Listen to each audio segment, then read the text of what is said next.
Hello, this is Steve Conley, the owner of Environmental Automotive and Severna Park Auto Body in Millersville, Maryland. I hope everybody is staying safe, practicing safe distancing, washing your hands regularly, all those good ideas that the CDC has offered to us. One item I'd like to bring up is when you go to pump your gas, there's a lot of first responders out still driving around.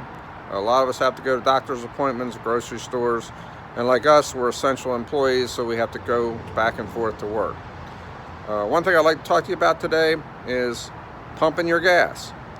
A lot of germs can be on the handle that you pump your gas with. A lot of germs can be on the keypad that you punch and use.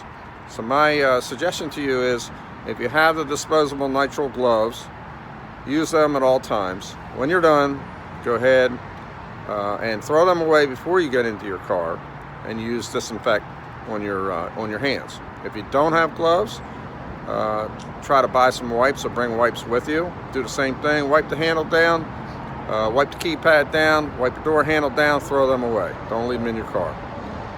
If you don't have either one of those with you, use a paper towel for both the handle and the keypad, and use hand sanitizer when you're done, and throw those away, obviously. So I hope this helps to help practice, keeping this virus from spreading any more than it is now. We're all going to get through this. If you need anything, we're here for you. Just give us a call. We are open for business, both the body shop and the repair shop. We can help you out if you need to bring your car in and you can't get it here. Just give us a call. Thanks again, and stay safe.